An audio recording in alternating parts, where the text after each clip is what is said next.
Welcome. So grateful to have you here. And I'm really excited about our guest today. And before I introduce him, I want to say hello to the people who are behind this technology that gets us onto, let's see, Facebook Live on 2 different pages, both Transformation Talk Radio, as well as Christine Upchurch's professional page. It gets on transformationtalkradio.com. It ends up on KKNW AM 1150 in the Seattle area. And also after the fact in numerous podcasts. So I want to say hello and thank you to Olivia at Transformation Talk Radio. Good morning. And I want to say hello to Benny Mathers at KKNW. I miss seeing you in the studio, Benny. Oh, miss you too, Christine. And let me just throw this one out there. So if we're behind you, who is behind us?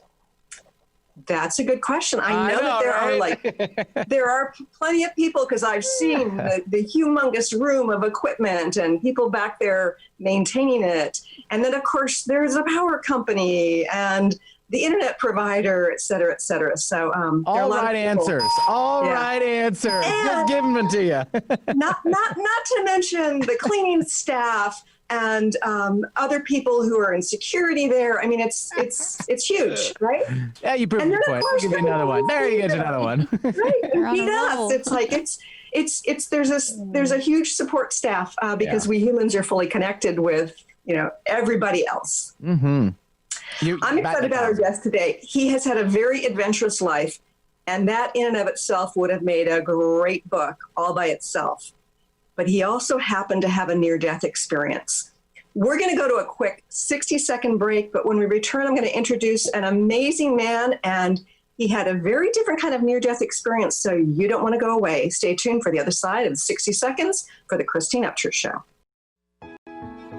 The vibration of change, that magical place where life shifts from struggle to ease, from stagnation to forward movement, from old ways of being to new ways of becoming. If you're like I am, it can be rather elusive to get there, but when you are in it, you feel it down to your very core, don't you? And it can positively affect everything in your life, from your relationships to your health and well-being, from your career path to your abundance, from the quality of that inner connection to the fullness of your self-expression. On the Christine Upchurch Show, we explore ways to get into that vibration of change with experts in the fields of consciousness, psychology, spirituality, health, healing, and science. Join me, Christine Upchurch, every Friday at 11 a.m. Pacific Time, 2 p.m. Eastern Time on KKNW AM 1150 and Transformation Talk Radio, and learn new ways to step into your vibration of change.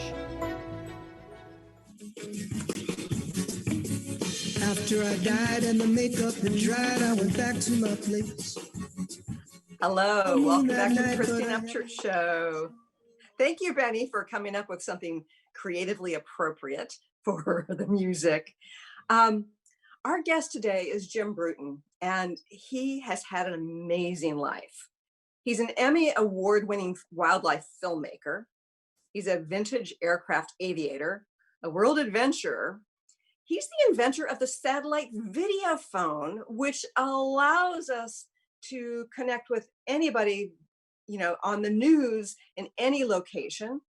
He was an NBC News Middle East war correspondent, and he had an incredible near-death experience after a horrific plane crash. Fascinating story. He's also the author of a wonderful, fascinating book called The In-Between, A Trip of a Lifetime. I'd like to welcome our guest today, Jim Bruton. Hey, Jim. Hi, Christine. Hi, everyone. How are you today? Doing well. And Jim, I'm so fascinated by your book. Now, I've read lots of books about near-death experiences, and here on the show, we've had Daniel Brinkley, who had an amazing near-death experience back in '72, and has had others subsequently. Had Dr. Raymond Moody, who's done all this research with near-death experiences. But I have to tell you, your near-death experience was very unique and fascinating to me. And before we get into that, I just want you to share a little bit about your adventurous life, because it's amazing. When I look at your bio and when I read about your story, I thought, this sounds like 3 or 4 different people, the things that you've done. what was your upbringing like, and what led you to be inspired to live such an adventurous life? Right. Yeah, it's interesting. Yeah, when you look at all the hopscotch moves I've made through life, you wonder what's the continuity there. And honestly, just take a young child who has a big imagination and doesn't take no for an answer. And growing up in the 60s, there were several things there that could distract a kid like me. One, I like to watch wildlife films on television, or Wild Kingdom, which is a very popular animal show, came on every Sunday night, I remember that. Yeah, I watched it too. Yeah. followed by The Wonderful World of Disney, which Uh-huh. also fueled my imagination because Walt Disney had a real love for technology and futuristic stuff. So Uh-huh. that, and thumbing through Popular Mechanics every week to see when we were going to get the flying saucer in our garage or go to the moon for tourism in the year 2000, which was still a ways away. As a kid, again, the whole notion of science fiction and its infinite possibilities was very exciting. And then my dad became a pilot in the early 1960s. And so I got interested in aviation, but again, from my quirky point of view, which was vintage aviation, when aviation was brand new, say around World War I, or just Uh-huh. before that, or just after that, because it was an age of discovery in which you'd go out, try something, come back to the barn, tweak a few wires, try something else. And so that was a lot of fun. So if you take those few things and you take them out into the future, you're right. I got to live in Africa, making wildlife films, just like my heroes on television when I was younger. I got an Emmy for work with National Geographic. Uh-huh. And then it was while I was out there that Disney came out to scout a location for a film, and they had a prototype satellite phone. And I was so remotely situated from anyone else, I thought, instant communication from way out here. I Uh-huh. asked, has anyone ever pushed video over such a system? And they didn't know. And I said, I'm going to figure out how to do it. It took me a couple years, but I did. And I was the first and the only one in the world to be able to do it for a while. And with that, Mhm. I traveled far more than just I had with wildlife filming. All Uh-huh. 7 continents. I field produced the Titanic for Discovery Wow. Channel. I became a lecturer at Yale University School of Medicine, integrating Mhm. my system to these really cool science fiction type of biometrics that were destined for the space station. So when I Mhm. integrated them, where else did we want to go test it than Mount Everest? So we went there 2 years in a row Wow. to do that. And eventually the dot-com bubble burst, and the only people left with any money to pay me to do what I could do were the major news networks. And I made Uh-huh. a joke one time saying, wow, I've gone from sharing the most beautiful places in the world to some of the worst. Right. So with that, I became eventually a war correspondent for NBC News. I was in Uh-huh. Afghanistan, Iraq, Southeast Asia, Eastern Europe, just bouncing around because my system allowed us to go live with video from places formerly impossible. Mhm. And that, so I was building up more systems for more of our teams to be able to use in the field. Uh-huh. And that culminated in the last operation. That was in the year of 2003 when we were in Iraq, and I was embedded with the Marines there. And actually, I enjoyed my time with them, Mhm. and it was an amazing experience. And anyway, after that, coming up to my third dream, which brings us up to our NDE as well. When I retired from that, my family said, "Well, why don't you build those airplanes you've always talked about?" I said, "Yeah, you're Mhm. right, I should." So I built my first one, which was a reproduction World War I fighter. It was a very faithful reproduction. It flew well enough, and then I sold it, and I built the second airplane, which is a very whimsical design called a Flying Flea from 1933. It looks kind of like a soapbox derby car, something that small, but you had a Uh-huh. wing above you, right behind your head, and a big motorcycle engine and propeller right in front of your face. And it looked, like I Mhm. said, it looks like something out of a Disney cartoon. So it was on my second test flight with that I lost my engine and crashed. And Yeah. that really And does before we get bring into the NDE, up. No, it's fine. I really am very curious. You've talked about all these childhood dreams Mm. and how your attention went towards, several things that eventually you worked with. Um, what do you think it is about who you are that allowed you to manifest these things so freely, so easily? Not that it didn't take a lot of work, mind you, but Sure. um, it just seems fairly unique that somebody could manifest so many different types of careers. Right. It's interesting. First of all, like I said, I think it's just having this very powerful imagination and sense of curiosity, Uh-huh. and at no time sensing that it was impossible. It's like, no, this is possible. We can do Right. this. And I'll be honest, there we there is no self-made person. We all need people to help us, Yeah. say, make that transition, in this case professionally, from one career, almost like one incarnation to another. And Uh-huh. I was thinking about this the other day, and I would say 90% of the times that I came to those crossroads of where I was going to transition or I needed help transitioning, Uh-huh. it was with a woman. In a I mean, I'm talking a woman in IT, which is predominantly a male world.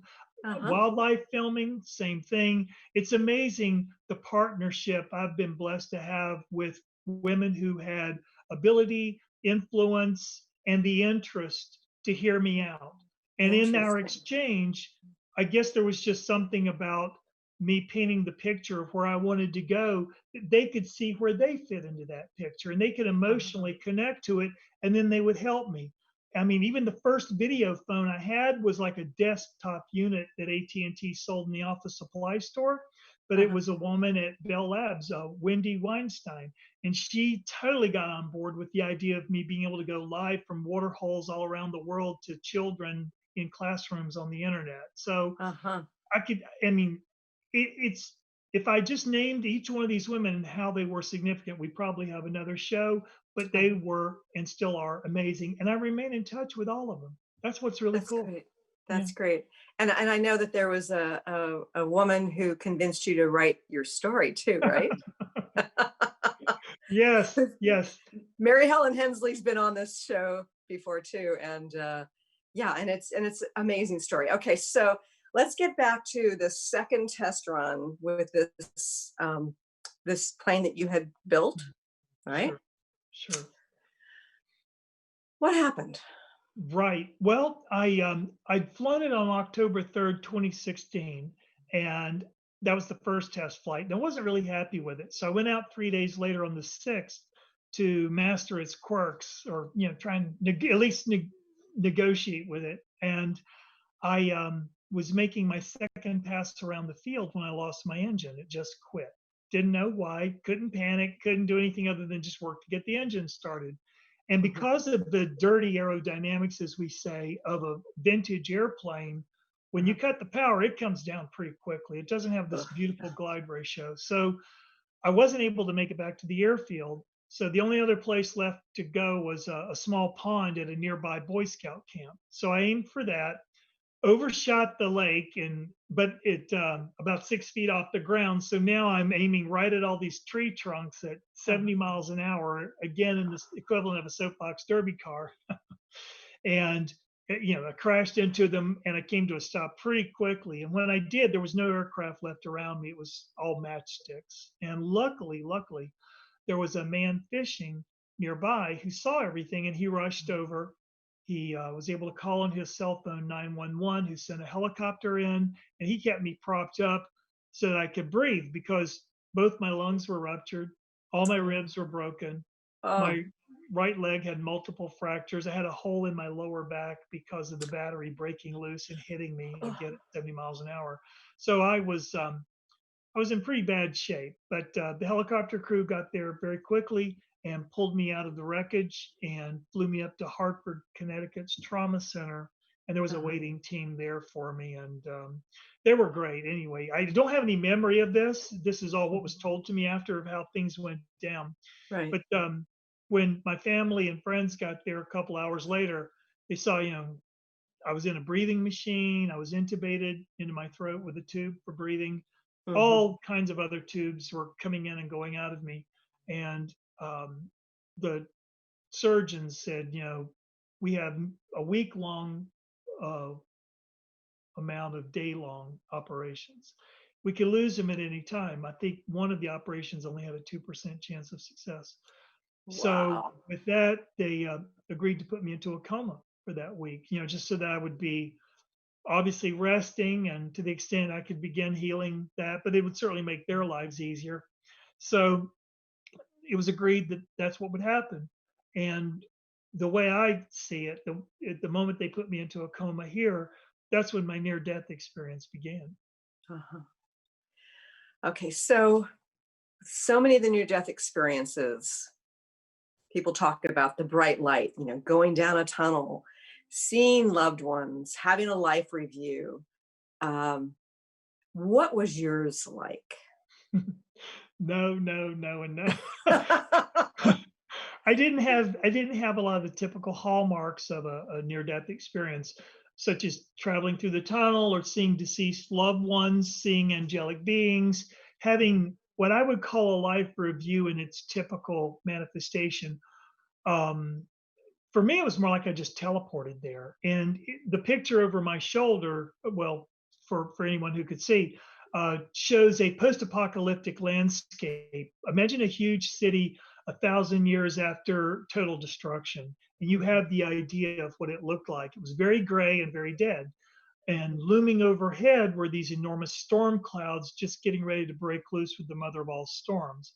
Everything was in shades of gray. However, I wasn't afraid and I didn't have a sense of dread or anything. I was just taking it all in non-judgmentally. But as I looked around, all of a sudden I was hit by this wave of nausea. And when that happened, I said, I don't think I can stand this. When I said that, my attention was suddenly attracted to this large sculpture off to my left that looked like a 4-story, about 50-foot high egg, made out of open lattice work. And within it, I could see these slight movements in the air, and that's what was making this slight clacking noise. So I made my way over to this egg, and I looked through the open lattice work, and inside I could see suspended all these gears, and they were just sort of free floating in space and moving in sort of idling, moving slowly and even through each other in a physically impossible manner. Now, these were a special kind of gear that I can't say I've ever seen, but in research later, I said, okay, I get it. They're called sector gears. They're a section of a full gear. When we think of a gear, we think of a circle with little teeth. A Sure. sector is a small section, and you find them in clocks. The reason is they sweep back and forth, meaning they have a beginning, a middle, and end to their motion. And why that's significant is because when I looked at them, some were more in focus than others. Excuse me. And some were, like I said, moving in and out of each other. Excuse me just a second. And I realized when I looked at them that what they represented played as a video feed inside my head. And I saw that these were from my future, because I might see myself as an older person. I might see my children who currently have no children as parents in their own right. And so at some point, I reached my hand through the lattice work to see if I could touch the gears. And when I did that, one gear brushed by my hand, and I was immediately racked with extreme nausea. Reflexively, I grabbed it, pulled it out through the lattice work, and threw it away. And when I did that, all the gears started recycling again, as if they were adjusting to missing one. Right, right. And I remember saying, what's happening or what's going on? And this disembodied voice spoke, and it remained with me throughout the experience. And it said, this is the process of becoming. This is the birthing of the future into the now. And I said, okay. I said, basically, where am I? I said, you're in the in-between. And I said, what does that mean? I said, you're in between everything. You're standing inside the impossible now, the eternity of a single moment. And I said, at some point, I think I probably said, that doesn't make any sense. And it said, can you remember the world to which your body belongs? And I honestly could not. I could not. I had no attachment to this place or anyone here. And I said so, and it said, you see the truth in how the past is dust. And, at some point I said, how did I know I could remove that gear? It said that these were all the probabilities in my future floating around. And I said, how did I know I could remove that one? It said, why else are you here? I said, I have no idea. And it said, basically I was there understanding that I was being given this golden opportunity to, as I call it, stack the deck, to remove potentially bad choices in my future, ones that would be to my spiritual detriment. And in so doing, it's like, you're removing the rocks and the briars and all the obstacles, building a bridge across a chasm of days in the future that you'll come to, in order to just make it easier for me to be a better human being and to evolve in a better way.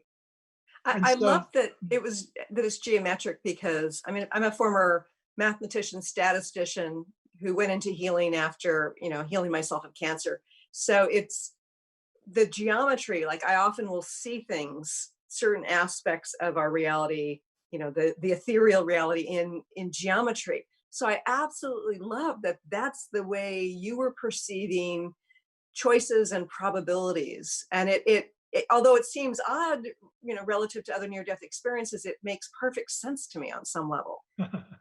it's funny, when it was after I got out of the hospital and way after my near-death experience, that in researching it more deeply, that I would get these news feeds of what I call consumer grade quantum physics. Some new discovery Right. about entanglement or time or things like Uh-huh. that. And I realized I was getting more insight around my near-death experience from studying quantum mechanics Uh-huh. than my old mystical books from the East. Not that those are without value, but I just started downloading all these books for my afternoon drives to listen to about, again, the merging of philosophy and quantum physics. And Sure. just it just sounds like magic when you hear Uh-huh. it spoken of. For an example, when I was told I was in the impossible now, that eternity of a single moment, quantum physics has entangled two particles, radioactive particles, and put one in a particle accelerator. And in accelerating it up to close to the speed of light, they've actually put it into a different time frame than its Yeah. entangled mate. Yeah. With the idea of saying, okay, now, does it still hold true that what we do to one instantly happens to the other? And Uh-huh. it did. The corollary of that is this possibility that there are two entangled particles, one at the beginning of time and one at the end of time, wherever and whenever that is. It could be a universe away. But when you change one, you instantly change the other. Uh-huh. So that we're doing that between the beginning and the end of time means the only thing in the middle is the present.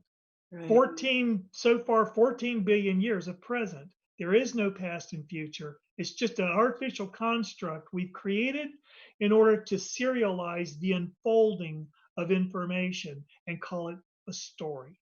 Over on the other side, you get it all at once. Why? Because there is no time, or time flows differently. So Uh-huh. there you get the whole thing all at once. Whereas here, even though you may have gotten it all at once, you still have to play it out over time in order to understand it in this particular frame of reference. Right. I'm so fascinated by this because I've had dreams and have read some of the quantum physics, and what you're doing is explaining this, that makes some sense. It's hard to really grasp my linear brain around it sometimes, but it feels like everything is happening simultaneously, and we have the potential to expand the now Yeah. through choices and stuff. And that blows my mind. And one of the things I'm so fascinated by is this concept of parallel realities. Mhm. And I know you've had some experience with that. I know that you've gotten some perception based on your experience. And we're going to go to a quick break. When we return, let's talk about these multiple timelines, maybe jumping timelines, and how that's relevant to the way we as linear beings, in some sense, linear thinkers, how we're choosing to live. Stay Sure. tuned for more of this amazing story with Jim Bruton here in just a few moments.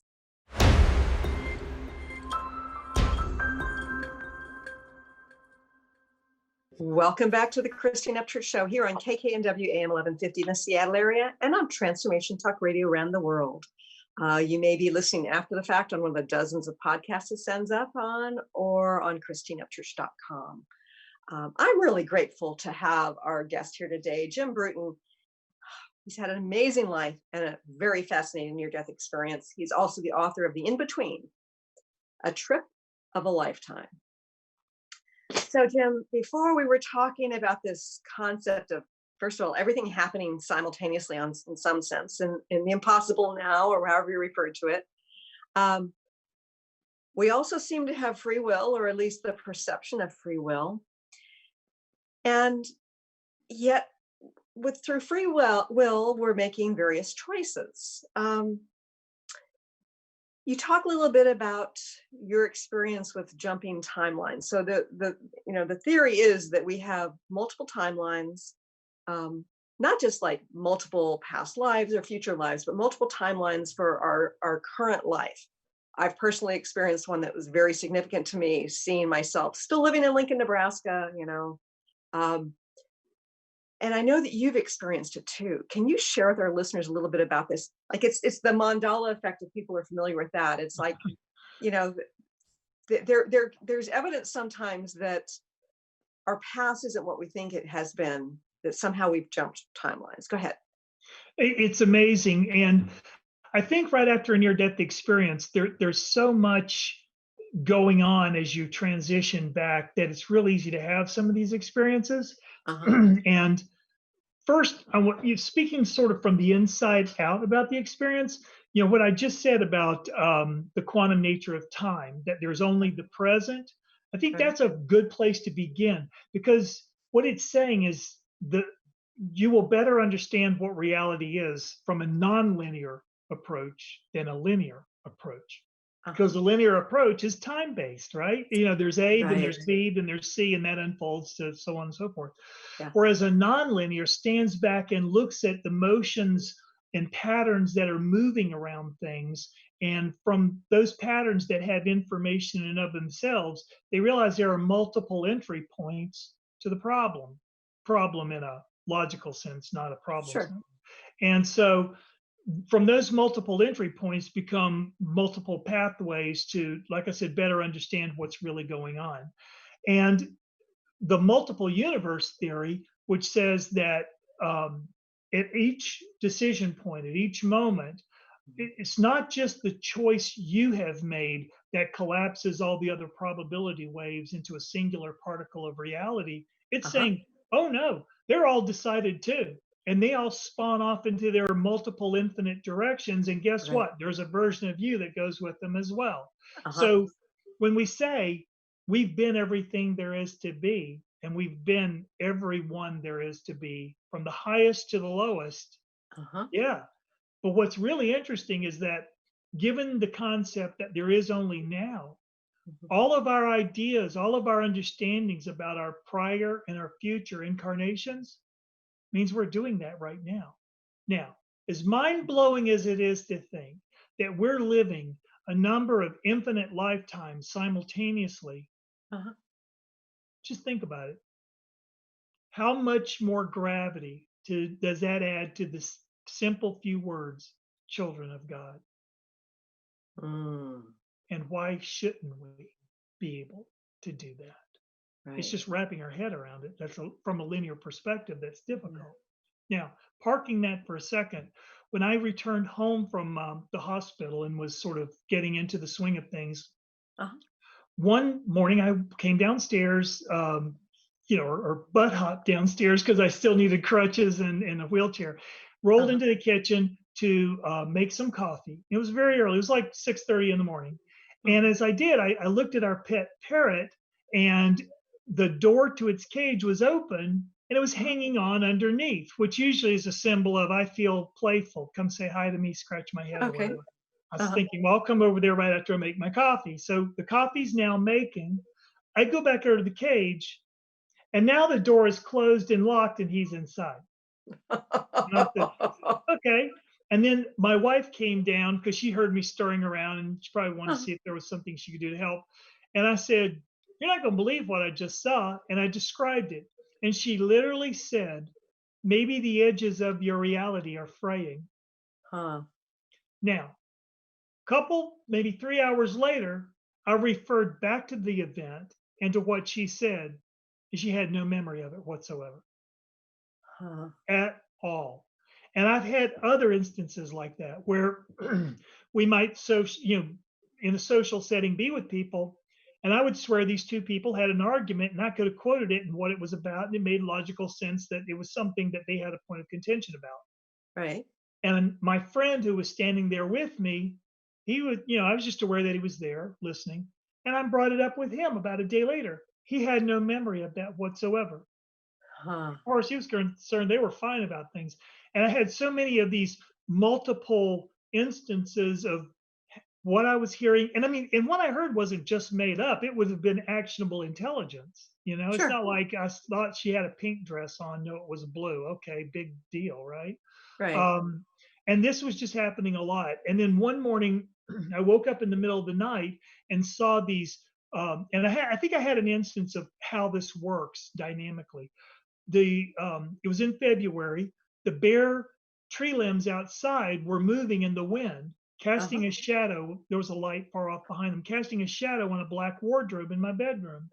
And when I watched this moving cyclical motion, my mind started flip-flopping between linear and nonlinear.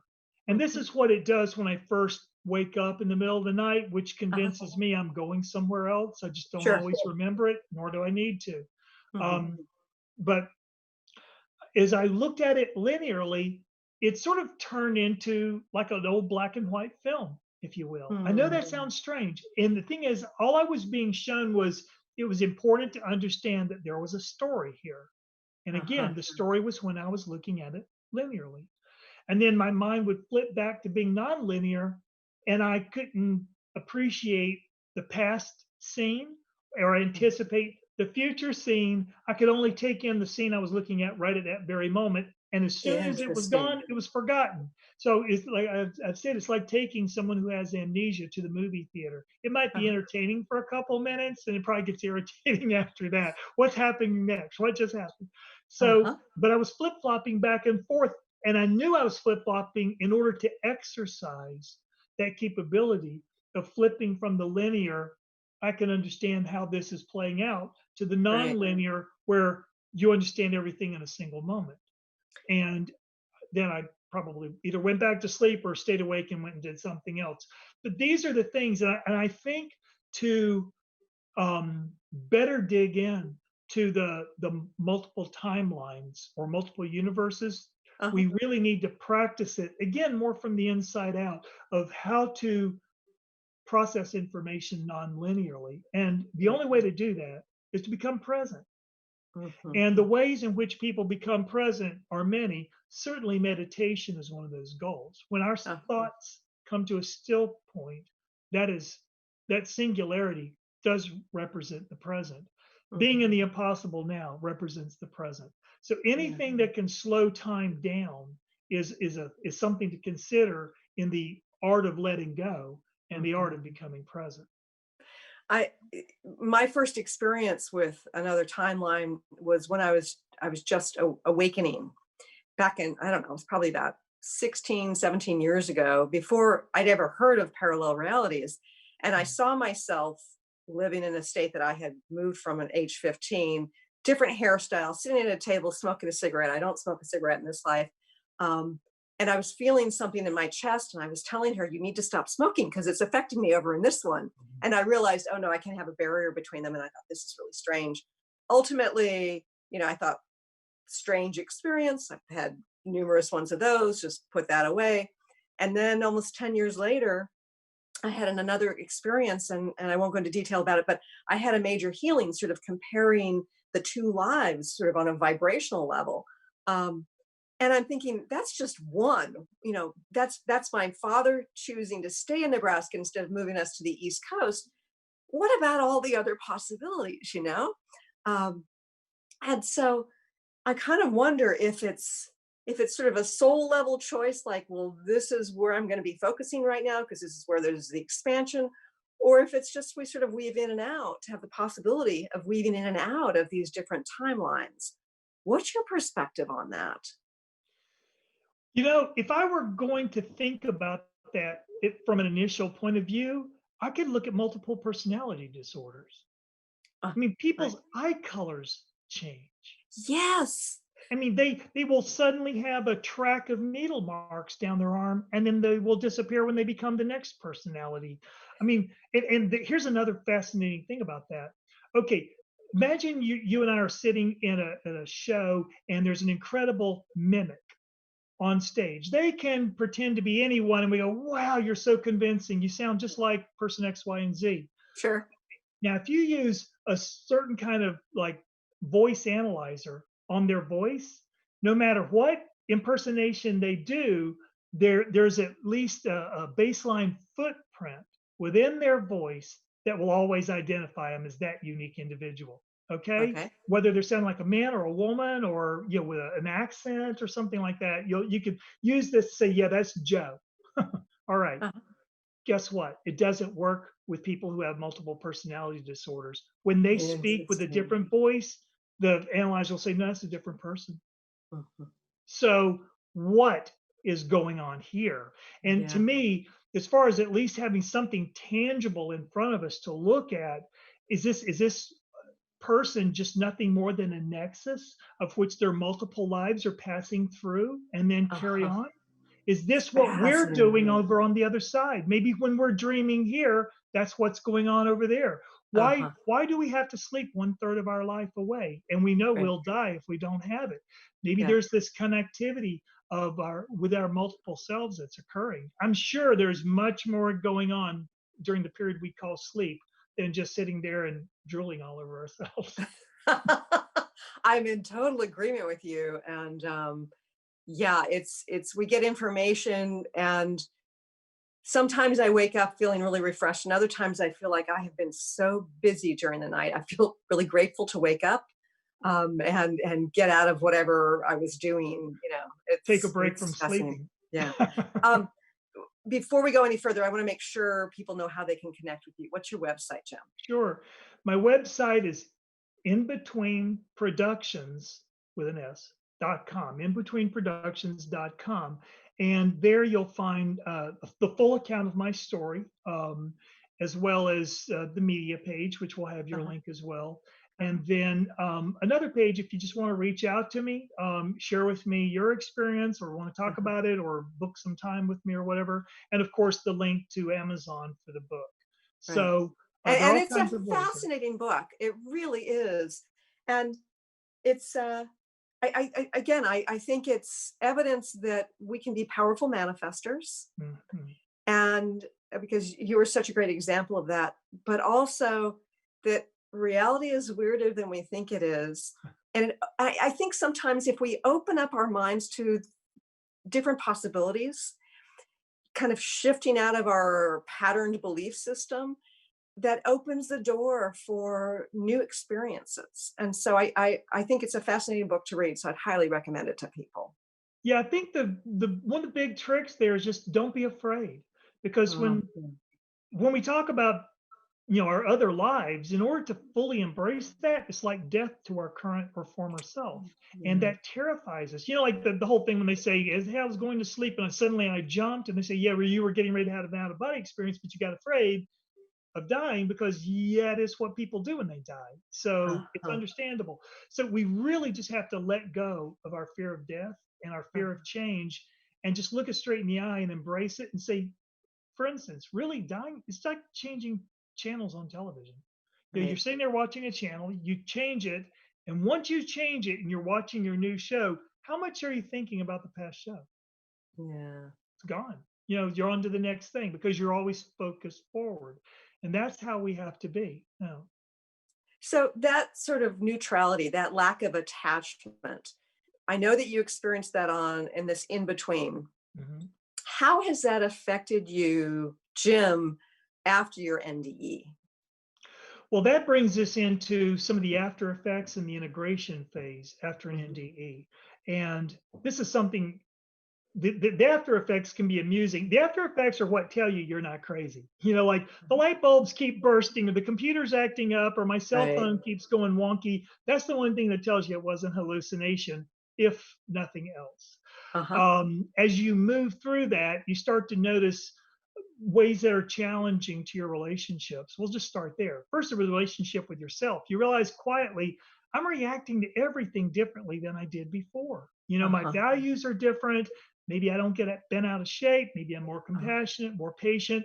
Maybe I look at things with a deeper sense of consideration. Maybe I see more variations of gray between the polarities of good and evil, right and wrong, up and down, things like this. And you're able to explore those. And when you voice them, people go, wow, that's a unique perspective. And you go, yeah, okay, this is. But one tough statistic to recognize about this is a tremendous number of people get divorced after a near-death experience. And I would say, I've heard as high as 78%, which is 50% more than the national epidemic of 53%. This needs to, I think, be discussed more. Not in a way that gives us big answers, but maybe bigger, better articulated questions, a common body of really good questions that are perhaps specific to NDEers. But we can then, by asking those questions, we can get our own answers that are specific to our situation. I'll be honest, I'm becoming one of those statistics too. But it's not that there are good people and bad people, they're just overwhelmed people. And part of that detachment and change is just understanding that maybe not everyone's up for this journey. And it's not that the NDE makes you perfect, but I would say it definitely points your feet in the direction you're supposed to walk. And in walking that path, it changes. And I've seen that time and time again as a healer, both in my own life and in the life of my many clients and students over the years. Like they go from either feeling like an outsider to finally finding a tribe that they feel connected with, and their spouse or their mate doesn't fit in with that tribe, or they realize they've been living a lie. And so living a lie isn't just about lying to others about who we are, it's lying to ourselves. And when we start to face who we are and our truth, you know, which can be very different than the mainstream truth and than, you know, our partner's truths, it's the impetus to step more fully into ourselves. And that often means letting go of relationships. It's true. I mean, the in-between told me one day that the in-between itself wasn't a place you go to or come from. It's simply a place you are. And that goes with understanding that here in common life, we see life through the filters we want. You know, if we look in the mirror, we say, wow, I look great today. Or, you know, you go into an interview, yeah, I'm going to nail it because I'm confident. Or you go down a date and you think, I'm going to be their dream date. Things like this that we tell ourselves to just survive life, not even live it. On the other side, though, we see life through the filters we need. And that need may be expressed, as I use an analogy here, like I said, we look in a mirror, we see something, well, this is great. No sweeter sound than our own name when somebody calls it. But on the other side, when we look in the mirror of truth, we see ourselves warts and all.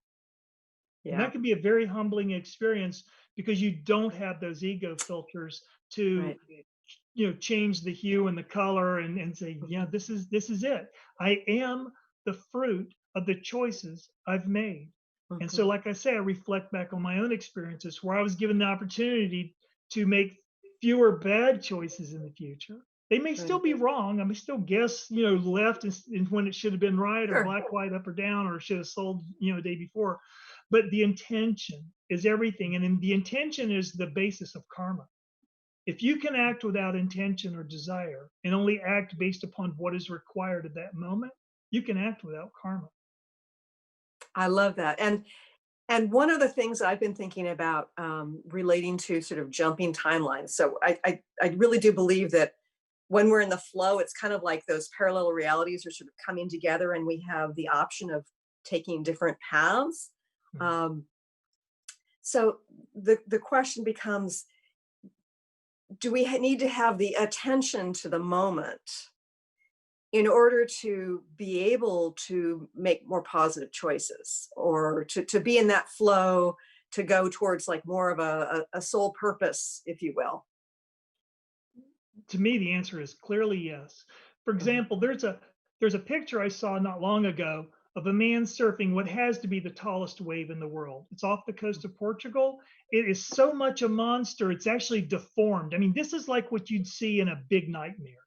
You showed a picture of that in your book, and it's like, no, somebody That's wouldn't. it. Yeah. Now think of how present he has to be right then. Yeah. In that moment, he cannot entertain any thought of failure. That's for sure. He's not even thinking about, he's not even thinking survival. He's just in that moment of, this is what I need to do to stay on the board. The ocean will take me where I'm supposed to go, right? Right. Right. But all I have to do is nothing other than keep this board up and me on it. That's all I have to do. And there are a million things going on that would defy calculus and quantum physics explanations that he's mastered to be able to do that. And that's how we have to be. We have to live that much in the moment, sometimes being forced to, like he is. Sometimes we have to have that much abandon and that much passion. And there's a favorite saying I have, that on the field of battle, when a samurai draws his sword, but he throws his scabbard away, it's because now he's free to fight his best, because he'll never need it again. That's how it has to be. We have to be making that sacrifice every moment, not just occasionally, every moment. That is what it is to be present. And again, being present is something you are, not something you do. When we were told pray without ceasing, again, who can do that? But if it's a place you come from because it's who you are, then it's almost like you never have to pray. You're living within prayer. You're living within contemplation, because every thought is contemplative, and that is nonlinear. And I think about as we sort of, when we're in that moment, then ego is weaker, so to speak, right? And I think about some of the disassociation experiences you've had since your NDE. And I've had a couple of those experiences as well, where it's like, suddenly there's, like, I haven't recognized my hands. I see my hands moving, and it's like, my hands are not my hands. Like, like, and psychologists might like put me in a loony bin because I'm having this dissociated, but it felt like a very spiritual kind of experience. And there were moments when you didn't recognize your own kids, right? Yeah, that was amazing. My wife worked, she used to lease jets to people who needed to lease jets. And so you can imagine their holiday party might be pretty cool. So our two younger kids who were coming of age, right around 21, they wanted to come, of course. So she said, okay, first you have to, dress nicely and act like an adult, be on your best behavior. Yes, we promise. So they did. And it was as we were arriving that our daughter had gotten there before us, and she was walking across the parking lot to us, and she was only about 50 feet away, but I didn't recognize her.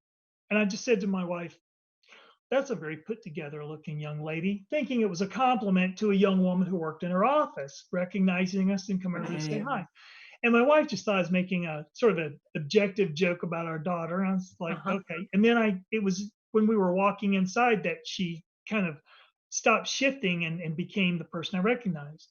And then inside, our son showed up, and definitely, all straight A's across the board. He looked great. Everything was fine. So we were sitting there near the food, just people watching and talking. And he said, Dad, I'm hungry. I'm gonna get something to eat. I said, okay. Well, he comes back in, like 3 minutes with his food. He sits across the table from me. And I looked at him, and I didn't recognize him. And I was studying his bone structure. And I was thinking, kind of like with my daughter, very nice looking young man, but I'm a little affronted at how familiar he's acting within my body bubble, within whatever my personal space is. Really. And then at some point he changed, but I'm very objective about this. I'm just the observer. There's no real emotion about it. It's just, okay, watching this. And then he settled down to who he was.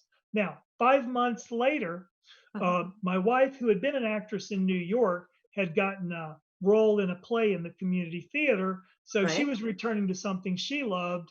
And in that May of just last year, she was walking up to the playhouse carrying all the clothes for her scene changes. And these same two children I just referenced and I had gotten there early because we wanted to get a front row seat. And as we saw her coming up the sidewalk, the two kids were making jokes with her, and she was laughing back, but she was shifting as other people. I was thinking first she looked Spanish, then she looked Italian. And I was like, Huh. Okay, and I knew this from the former, that this was the dynamic, but I'm just watching again, waiting for it to settle down into the person I recognized, which it did eventually. Um, so in studying this, I would say there are three things that were continuous through these three different experiences. And that was one, their energy state was very high, right? The kids Okay. had to be on their A game, right? Sure. And my wife was returning to this thing she loved from 20 years before. So gosh, she's excited, right? And they all three were having to be people other than who they are. Right. The two children had to be adults, so we can't be ourselves. My wife had to be a different character. And you Uh-huh. know how it is. We always go before we leave. Uh-huh. You know, like if you're going on a trip or you've been visiting, it could be your last day, but as you're packing your suitcase, you're already halfway out the door in your mind, and your friend is Sure. still talking to you, and you're not listening like you should, because you're not. And speaking of that, we've got 1 minute left. So tell me the third thing. That was really it.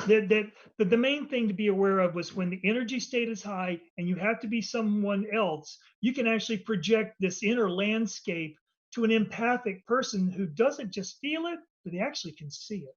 I And love that. That's a really amazing thing. Jim, this is so fascinating. Again, I want people to see the cover of your book, The In-Between, A Trip of a Lifetime. And I want to thank you for being here today and for sharing this information, because it's a real game changer if you are curious enough and begin to explore the possibilities that go beyond what our story is about, the other side, so to speak. So thank you. Thank you, Christine. It was a pleasure to speak with you today and to speak with your friends and audience. Yeah. And I want to thank you for joining us here today. I look forward to talking to you soon. Bye, everybody. Thanks so much for tuning in today. If you'd like to empower yourself to step further into your vibration of change, please visit my website at christineupchurch.com, where you can learn more about my insights, upcoming events, and private sessions.